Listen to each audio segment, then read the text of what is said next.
Olá, tudo bem? Estamos nós começando agora mais uma aula para vocês, alunos do terceiro ano, a nossa terceira série do ensino médio da Escola Integral José Cláudio Alves e também da Escola do Novo Ensino Médio. Hoje nós queremos trazer, dentro da Ciências Sociais Humanas e Aplicada, a aula de Sociologia. A aula de Sociologia que traz como tema, como principal discussão de hoje, movimentos sociais. Os movimentos sociais são o tema da nossa lição e é o capítulo 9 desse livro que está aí, certo? O livro que está aí, esse livro que está aqui, certo?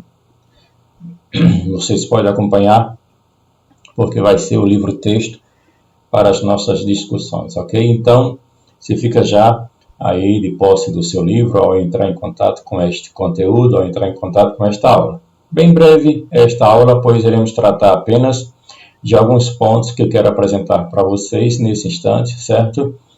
A nossa aula temática de hoje, ela tem um sumário do capítulo 9, que traz aí os movimentos sociais, uma discussão a respeito dos movimentos sociais.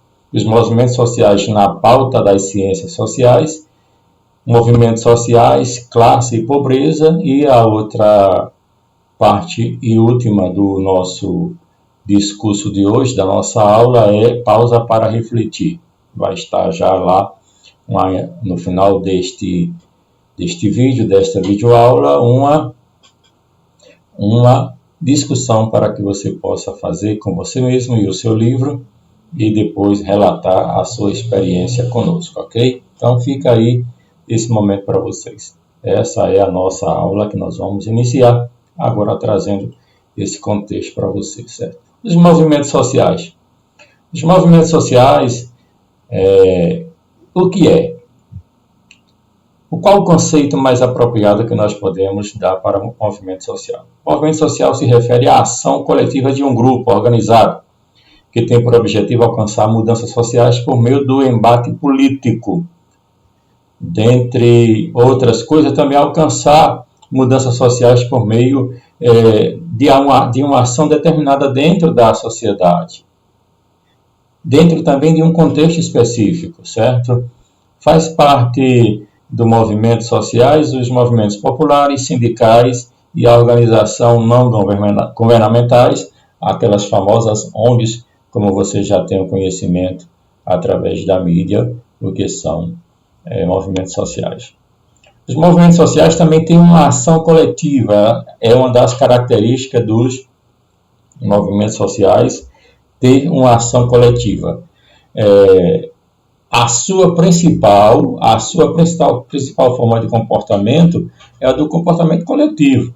Embora fatores como a tecnologia, a população, o ambiente, a desigualdade social possam causar mudanças sociais, é apenas quando os membros de uma sociedade se organizam que ela alcança a verdadeira mudança social. E aí que chama movimento social de ação coletiva, certo? Um esforço organizado para promover e impedir as mudanças, certo? Está aí uma charge que você tem no livro de vocês, que a gente já fez até uma pergunta sobre isso na charge do livro de vocês.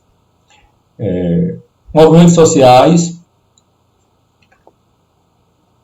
classes e pobreza. Vamos aqui falar um pouco sobre isso dentro do contexto. Em termos de classificação, podemos dividir os movimentos sociais em 3.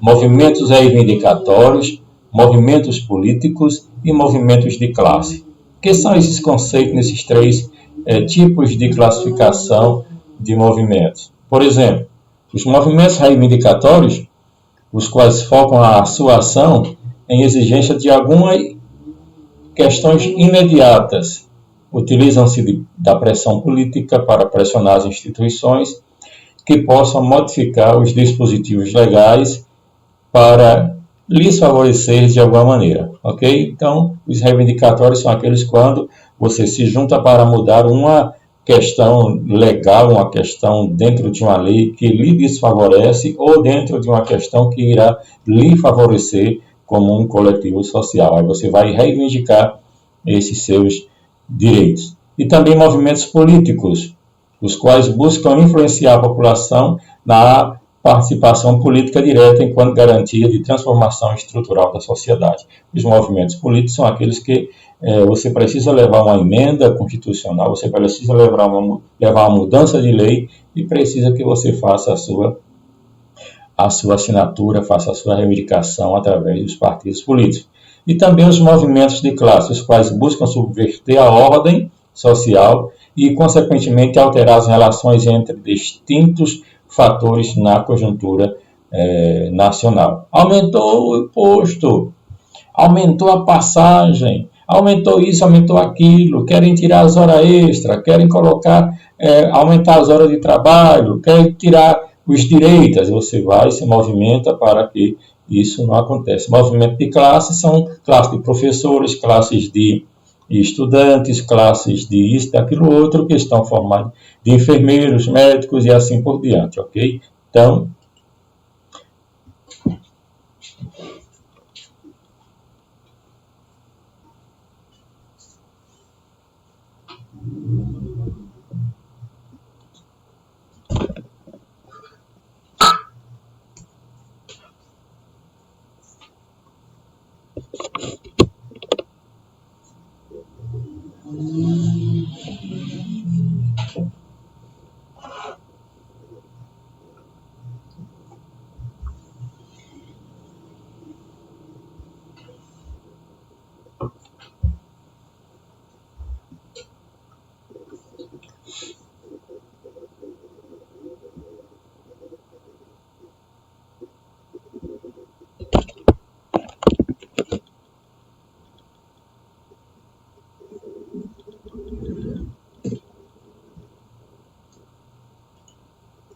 Então você se une a outros companheiros seus de classe e vão reivindicar os seus direitos. Isso é entendido pelas ciências sociais para identificar os movimentos sociais de uma nação, de uma cidade, de um estado, ok? Então os movimentos sociais também pode ser a seguinte expressão: é a ação coletiva de um grupo organizado que tem como finalidade conseguir transformar a conjuntura social a partir de uma luta política. Então, aí está a outra posição de entendimento sobre os movimentos sociais. Segundo a psicóloga social Jaqueline Gomes de Jesus, diz o seguinte expressão, abre aspas, as pessoas se organizam em grupos e protestam em nome de uma causa comum, muitas vezes sacrificando seu conforto pessoal por várias razões que podem estar fundamentadas em diferentes fatores, entre elas o sentimento de injustiça, eficácia de grupo, identidade social e afetividade. Está escrito em seu livro, que lá no final nós iremos trazer para vocês a referência do livro, ok? Então, está aí, olha. O sentimento de injustiça que ela explica as pessoas têm maior disposição para se mobilizar socialmente quando sentem que estão contribuindo para uma sociedade do que recebem em troca. E se perdem a crença de que não podem controlar a situação. Está incontrolável, não posso mais suportar, não posso mais entender, então vamos nos juntar. É um sentimento de injustiça que leva a pessoa a entrar no movimento social. E outra coisa é a eficácia do grupo. Olha, se nós nos unirmos, nós conseguiremos alcançar nosso objetivo. As pessoas têm maior predisposição para se mobilizar dentro desse contexto social, quando acreditam na capacidade do grupo, na capacidade de articulação e por isso estão sempre se unindo a esses movimentos sociais.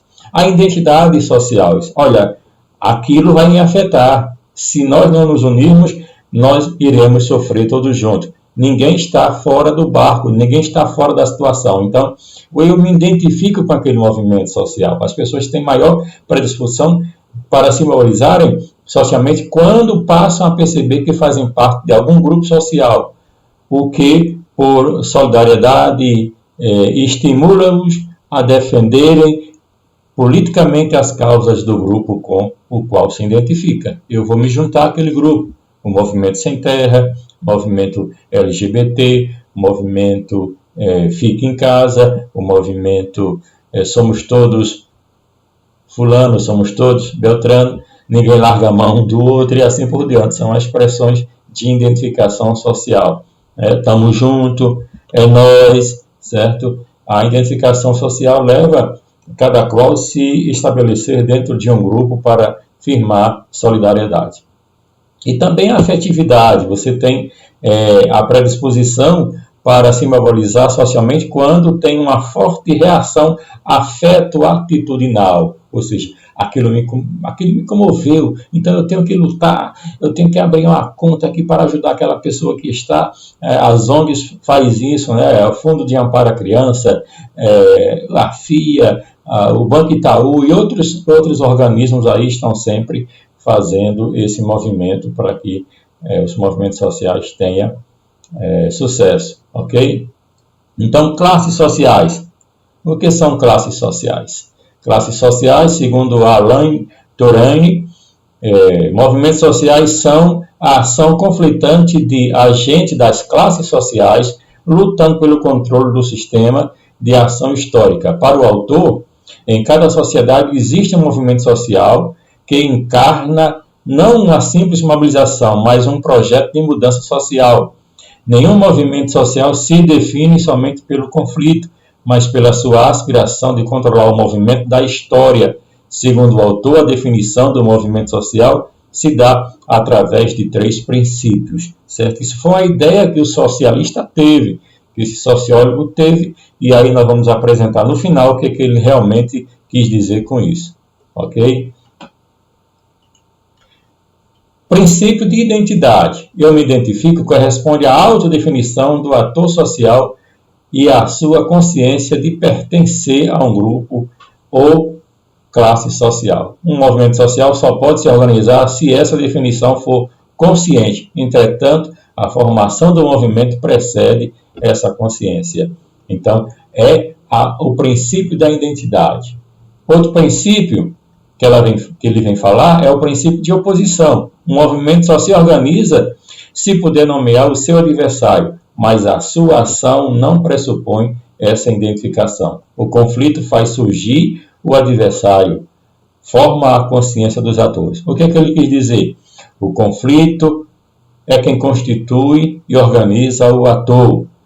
E o ator organizado, o ator consciente, ele se identifica com o movimento social. Depois, ele encara, registra, escolhe, identifica quem é o seu opositor, contra quem eu estou lutando, contra o sistema, contra a burguesia, contra o capitalismo, contra quem? Contra os governantes, contra quem está querendo negar os meus direitos, certo? Então, esse é outro princípio, o princípio da oposição, certo? Por exemplo, movimento sem terra. O movimento sem terra classifica o seu inimigo sendo o governo federal, porque com isso eles querem provocar a reforma agrária. Um movimento sem teto, ele também classifica, identifica seus adversários sendo os governos estaduais, prédios públicos que estão desocupados, que poderiam ser colocados à disposição de moradores sem teto, e assim por diante. Outro princípio é o princípio da totalidade. Os atores em conflito, mesmo quando esteja circunscrito ou localizado, questionam a orientação geral do sistema. Um movimento social não é inteligível senão na luta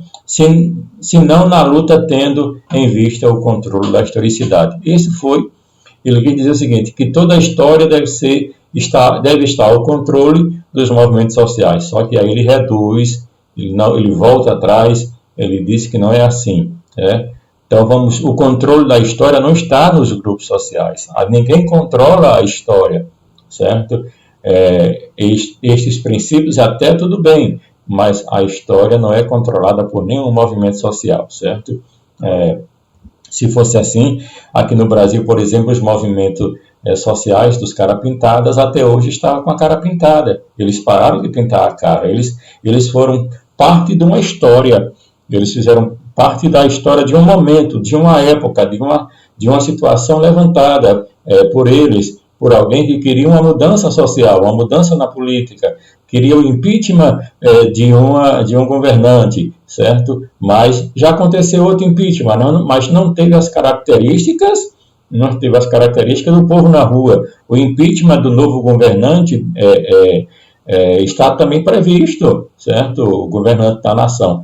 Mas é um momento diferente, é um grupo diferente, não é a mesma característica, e esses movimentos sociais, eles não dominam a história, ok? Pobreza. A desigualdade como produto das relações sociais. Várias teorias aparecem no século XIX criticando as explicações sobre desigualdade, entre elas a de Karl Marx, que é a luta de classe, é a falta de oportunidade, é a opressão da burguesia, certo? Que leva com que você tenha uma relação com o seu patrão, o empregado com o patrão com o empregado, e isso falta lógica, falta solidariedade, falta conhecimento do patrão, porque ele quer oprimir. Vem aí a luta de classe, né? A luta de classe se insere em um quadro antogênico, ou seja, um lutando contra o outro. Elas estão em constante luta, que nos mostra o caráter antagônico da sociedade capitalista, o trabalhador e o patrão, certo? O proletariado e a burguesia, né? Então, nesse caso, aí a luta prova disso que são as greves, as reivindicações por melhorias de condições de trabalho, mostrando a impossibilidade de se conciliar interesse da classe social e o interesse do capitalismo, dos patrões. A predominância de uma classe sobre as demais se funda também no quadro das práticas sociais, pois as relações sociais capitalistas alicerçam a dominação econômica, cultural, ideológica, política, etc. Então, veja aí a conjuntura que tem, que envolve a luta de classe entre patrão e empregado, ok? Não. E aí se desenvolve a pobreza. Como se desenvolve a pobreza? E nós vemos aqui na América Latina uma discussão sobre isso desde os anos 50. As propostas que surgiram naquele momento tinham como pano de fundo o quadro de miséria e desigualdade social que precisava ser alterado. A CEPAL, Comissão Econômica para a América Latina, criada nessa época, acreditava profundamente que a indústria e algumas reformas sociais criariam condições econômicas para acabar com o subdesenvolvimento. O emprego gera liberdade, o emprego gera oportunidade de ascensão social, o emprego gera condições de melhores dias para as famílias, o emprego desenvolve a sociedade, a educação desenvolve a sociedade. Essa era a mentalidade dos cientistas, certo? E a desigualdade social no Brasil? O crescente estado de miséria, as disparidades sociais extremas, concentração de renda, o salário baixo, o desemprego, a fome que atinge milhões de brasileiros, a desnutrição, a mortalidade infantil, a marginalidade, a violência, etc. São expressões do grau a que chegaram as desigualdades sociais no Brasil.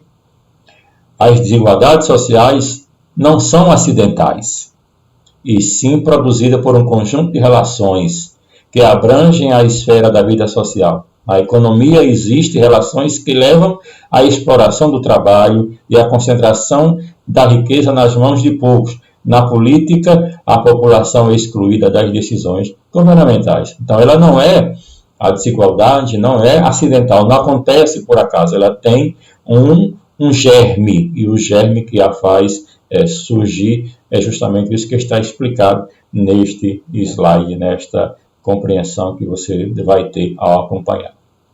Mas o que é desigualdade realmente?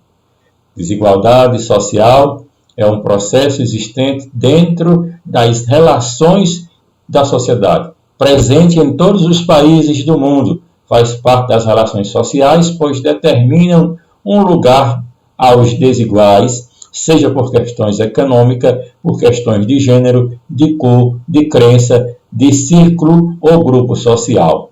Essa forma de desigualdade prejudica e limita o estado social de pessoas por determinados motivos, além do seu acesso a direitos básicos, como educação e saúde de qualidade, trabalho, moradia, boas condições de transporte e locomoção, entre outros. Falta de oportunidade.